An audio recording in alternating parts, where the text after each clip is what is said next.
So the main idea that people think of when they hear math is to solve for an unknown. Well, in this case, our unknown is theta. And we're used to adding and subtracting and all that to get the unknowns by itself, but we haven't done a problem where we have to get rid of a trig function. So it turns out we can do what's called the inverse sine to get rid of it. If you take the inverse sine of the left-hand side, you're left with just theta, but whatever you do to the left-hand side, you have to do to the right-hand side as well. So we end up doing the inverse sine of root 2 over 2. So this is the main idea we're going to use throughout the whole section of inverse trig, is in order to get rid of that trig function, you have to perform the inverse of that trig function. Sometimes you may see me write it like this, or instead of inverse sine, you may see me write it as arc sine. So those are both equivalent statements. They're interchangeable. You can change back and forth between them. In some cases, people like the inverse sine, some people like arc sine. As you get up to later levels of math, personally I'm a fan of arc sine just because this to the -1 ends up confusing you a little bit. But you end up doing the exact same thing for cosine. You can change it into arc cosine, and then tangent, and all of their reciprocals, again, follow that exact same pattern. It doesn't matter if you use inverse tangent or arc tangent, and so in this video I'm going to keep switching back and forth between those. So we're going to solve inverse trig functions specifically using principal values. The principal values all depend on those domain restrictions that we set in a previous video. So let's real quick remind ourselves of them. This is the function, and this is the restriction you have. I wrote cosecant and secant off to the side here because they follow almost the exact same as their reciprocals. The only difference is the 0 isn't included for this one, and in this case, the pi over 2 is not included for secant over here. But for the sake of what we're doing, you can kind of think of them as the same. So we are going to reference back to this, so I'd strongly suggest writing it down, or better yet, if you already know it, that would even be better. So let's go back to that problem that we skipped previously. This right here. Ooh, I don't know why I've got the line there. So as we look at this, we already decided that in order to get the theta by itself, we will take the inverse sine of both sides. And we end up with inverse sine of root 2 over 2 equals theta. So in my mind, this question is really, when does sine equal root 2 over 2? So I'm going to go to my unit circle, and I'm going to think to myself, when does sine equal root 2 over 2? That's kind of what, in my mind, this inverse or arc means. It kind of means when does. When does sine equal root 2 over 2? Well, on the unit circle, root 2 over 2 is going to be right up here, and I'm going on the y-axis because the sine deals with the y-axis. So I know that the sine of theta equals root 2 over 2 here at pi over 4, and here at 3 pi over 4. So now I've got two possible answers for this. I've got theta equals pi over 4, or theta equals 3 pi over 4. And this is where I said it all depends on those domain restrictions. So let's take a look at what those restrictions were for sine of theta. For sine of theta, it was from negative pi over 2, negative angles go clockwise around, to positive pi over 2. So visually, we can kind of tell only one of those falls inside of those restrictions. Only pi over 4 visually falls inside of it. But just to double check, I'm actually going to do a numeric version as well. Here is negative pi over 2. I'm going to create myself a number line to 0, and actually I'm going to write this down below. No real reason, it's just the way that I like to do number lines. And then pi over 2. So now I'm going to enter in pi over 4 and 3 pi over 4. Pi over 4, and I'm going to put this one above just so I can differentiate, is inside of that domain, but as I look outside here, 3 pi over 4 is way outside of it. So whether you look at it visually or numerically, the only one that falls inside of our restriction is pi over 4. So 3 pi over 4 is not an answer. There's also a way to check ourselves, because our ultimate thing is we solved for the unknown. We have said that when theta is pi over 4, then this is true, which sine of pi over 4 is root 2 over 2, so we're on the right track.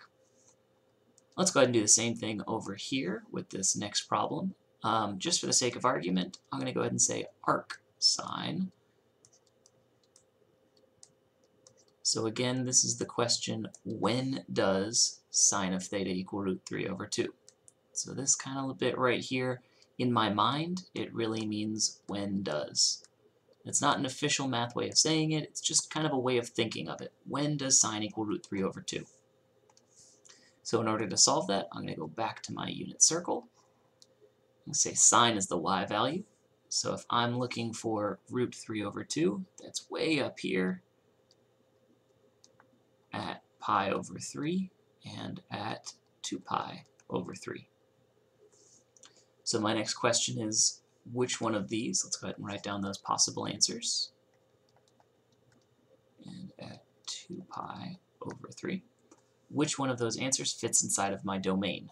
Visually, I can see only one of them does, so let's go ahead and confirm that numerically. And some of you might be thinking that it's extraneous to do that, it's not necessary, but it does actually serve a purpose. In the next practice problem, we'll see that it does serve a purpose to check it numerically as well. So for now, just bear with me, it'll only take a few seconds for us to confirm it. So 2 pi over 3 is way out here, and then pi over 3 is going to be somewhere in here. So yes, pi over 3 fits inside visually and numerically, so we'll go ahead and circle that and say that one is our answer, not 2 pi over 3. So here's where things are going to get a little bit funky. So with this problem here,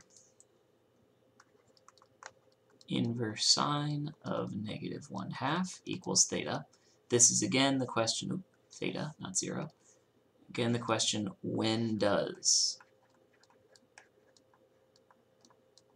So when does sine of theta equal -1/2? So I'm going to run to my unit circle and try and figure that out. So sine is our y value. Y value is -1/2. That's down there and there. So I'm going to go ahead and say our potential answers are at 11 pi over 6 and 7 pi over 6. And as we look at our restrictions, visually, people say, oh yeah, 11 pi over 6 falls inside of those domain restrictions. But think about that for a second. Let's go ahead and draw out the angle 11 pi over 6. 11 pi over 6 is that right there. Starting at 0 degrees, follow along until you hit the terminal side, is going 11 pi over 6 radians. But our restrictions said we had to be between negative pi over 2, which is a quarter of a circle clockwise, or a quarter of a circle counterclockwise. 11 pi over 6 is way outside of there. We're almost going a full circle, but we're only allowed to go a quarter turn clockwise, quarter turn counterclockwise, which means something's wrong here. And the secret is in coterminal angles. If we can't choose 11 pi over 6, let's choose the clockwise way to get to that same terminal side, and that's negative pi over 6. So really, if you think about it, we have a third option here. We could also choose a negative pi over 6. Yeah, it's not officially on our standard unit circle, but all you have to do is turn clockwise to get those negative angles. And a keen student might think to themselves, oh, that means that you have infinite answers. And you're right. That's getting to later steps, though. That's going to be in all possible values. But for now, let's go ahead and just work on this. So visually, we can see that 11 pi over 6 doesn't work. And really, we should be choosing negative pi over 6. But let's go ahead and confirm that using a number line. So we know we can only choose values between negative pi over 2 and positive pi over 2. Well, as we put in 7 pi over 6 and 11 pi over 6, here's 7 pi over 6, and here's 11 pi over 6. Both of those don't fit inside of our domain. or inside of those restrictions that we've set. But we do know that we can choose coterminal angles, because all that matters is we're choosing some theta that gives us a sine value of -1/2. So if we find coterminal angles to these guys, we'll end up finding out that it's -π/6. So let's go ahead and verify that real quick. I'm going to take my 11π/6, and I'm going to subtract a full circle to give me a coterminal angle.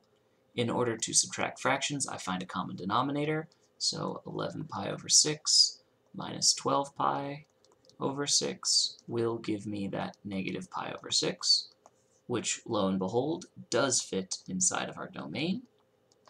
But for the sake of argument, let's just go ahead and do the same thing for 7π/6, see what happens.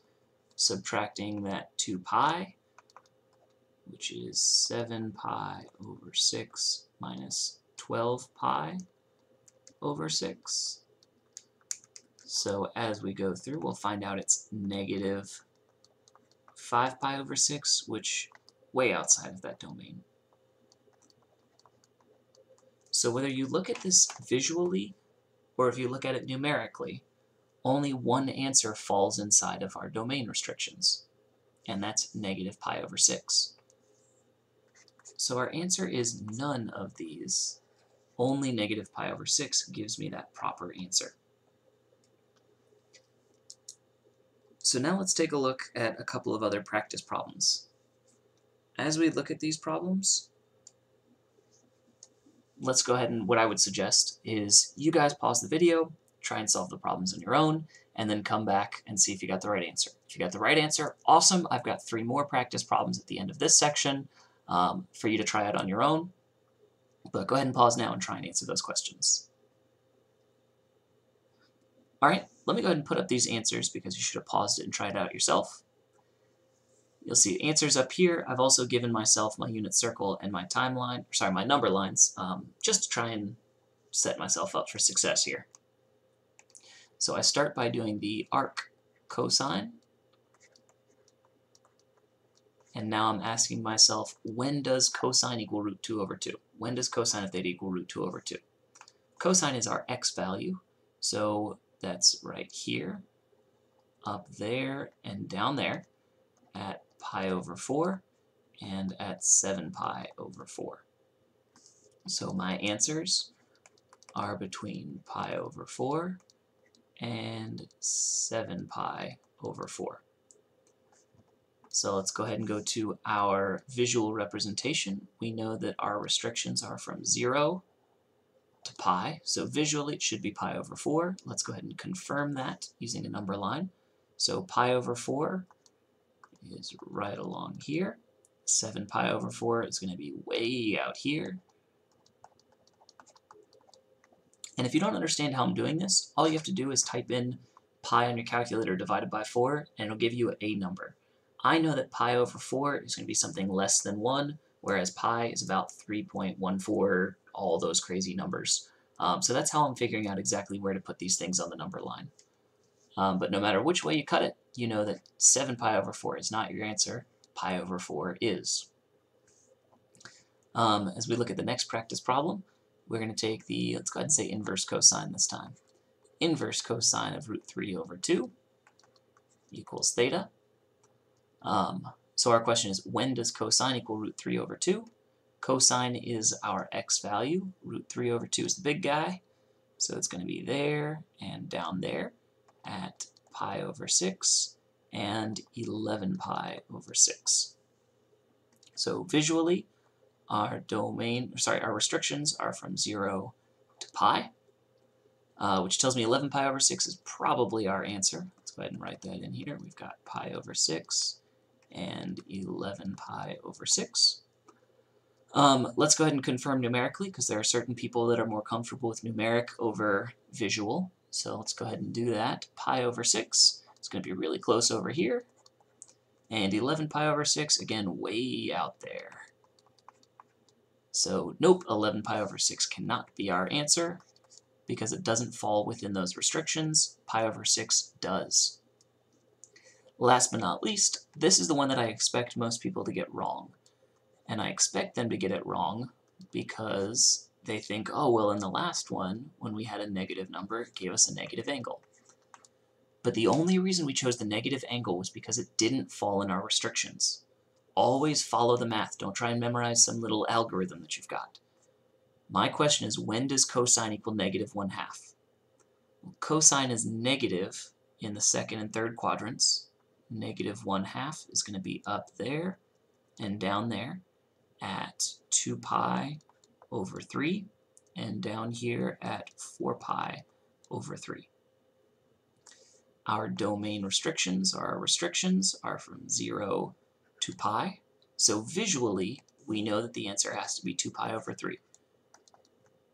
But let's go ahead and again confirm that numerically, because there could be a chance, just like with the sine, where we end up not fitting inside of that domain, even though it looks like we do. So as we put in 2 pi over 3, that's a little bit less than pi. 4 pi over 3 is a little bit more than pi. So it turns out 2 pi over 3 does fit inside of that domain. So that's what we have to be careful, is making sure that we're always doing a visual and a numerical representation. That is what, in my mind, helps me cement the idea of, yes, I have the right answer. I'm not just following some little algorithm or some little trick that I learned on some other video. Following through that math is the most powerful way to do it. As you do more and more and more, yes, you may develop little tricks for yourself, but I strongly suggest not memorizing little tricks until you get comfortable with it. Always doing these problems over and over the long way, and then discovering your own tricks or asking somebody for those tricks after you're already comfortable. So here's one more set of practice problems. Again, I suggest pausing the video. I'll show up the answers in just a moment and how to get them, but go ahead and pause now and try them out yourself. All right, here are the answers. These are a little bit more difficult, so it's okay if you got it wrong. Let's see why, though. So first step is to do the arc cosecant. And for these problems, you really need to make sure that you're understanding what all these trig functions mean. If you can't find any of the 6 trig functions of an angle, or if you're not comfortable being able to spit it out really, really quickly, I'm talking less than a minute, then you really need to go back and practice, practice, practice. So here's the question, when does cosecant equal 2? Well, in my mind, what I'm thinking is I know that cosecant of theta is the reciprocal of sine of theta. So really, I'm asking myself, when does sine equal 1/2? Because that's the reciprocal over here. If I think about the reciprocal of this side, then I have to think about the reciprocal of this side. So now I know I'm looking for when my y value is 1/2. And that's kind of just a little thought. If you know your reciprocals, then you can kind of easier, it might be a little bit, to find these numbers. So I'm looking for my y value is 1/2, which is down here and down here at pi over 6 and at 5 pi over 6. Again, those restrictions are the same as with sine, negative pi over 2 to positive pi over 2. The only difference is 0 is not included. So visually, I know pi over 6 is going to give me that answer. Let's go ahead and write down these two just so that we can make sure to confirm and cancel out if we need to. So pi over 6 and 5 pi over 6 are our potential answers. As we pop them onto the number line, pi over 6 is going to be just about here, and 5 pi over 6 is just under pi. So here's 5 pi over 6. 5 pi over 6 does not fit inside of our restriction, so our only answer is pi over 6. Tangent tends to give people problems because it's not as immediately apparent. You can't just point to the answer on the unit circle. So as I write this out, I don't know what I was doing there. As I write out inverse tangent of root 3 over 3, I'm really asking myself, when I do y divided by x, what will give me root 3 over 3? And because I've done a ton of these problems, and as should you might definitely haven't done as many as I have, but you should have done quite a few of them, you should have realized that you'll get this answer when you have 1/2 divided by root 3 over 2. So we're really looking for when the y value is 1/2 and the x value is √3/2. And that happens right here. But we also have to take into account that these could be negative and negative. So there's actually two places where it equals √3/3, right here and right here. So this is at pi/6 and at 7pi/6. So visually, our restrictions are from there to there, not included, and from there to there, not included. So I'm going to go ahead and put arrows just so we know which directions we're going on there. So pi/6 is right here on a number line, and then 7pi/6 is way out here just past pi. And the only one that falls inside of those restrictions, so I never wrote down my possible answers. Theta could have equaled pi/6 or 7pi/6. Turns out it cannot be 7pi/6 because that does not fall within our restrictions. Last but not least, as we look at this cotangent problem, we're going to go ahead and do the arc cotangent. Negative √3 equals theta. And our question is, when does cotangent equal negative √3? Again, because we've done a ton of these problems, we should be able to figure it out. But let's go ahead and quickly look just like we did here. We want to know when x divided by y gives us a negative √3. And that only happens when you've got an x value of √3/2 and a y value of 1/2. And one of these is positive, one of these is negative. So we're looking immediately, we know that we're looking at either second or fourth quadrant, because that's the only time you have one being positive and one being negative. So they just have to be opposite signs. So that ends up happening where the x value is √3/2 and the y value is 1/2. So there and there at either 5pi/6 or at 11pi/6. So visually, for cotangent, it's from 0 all the way to pi, but pi is not included inside of there. So the only one that visually falls inside of there is 5pi/6. Let's go ahead and write down our possible answers here. And 11pi/6. Numerically, I'm going to say that 5pi/6 is very close to pi, and 11pi/6 is very close to 2pi, so it's way out here. And the only one that fits inside of those restrictions is that 5pi/6. So I'm going to give you one little more tidbit of information here, something that might help you out. The only time you'll ever get negative angles for principal values, so to get a negative angle for principal values, this is specifically for principal values. No, if I spell principal values. To get a negative angle for those principal values, it will only happen when you're looking at sine of theta, when you're looking at cosecant of theta, and when you're looking at tangent of theta. Those are the only chances that you have to get a negative angle. So really this is possibility to get a negative angle. That's the possibility to get a negative angle when you're using these three trig functions, because these are the only ones that have restrictions that include a negative angle. Only functions that has negative angles in the restrictions.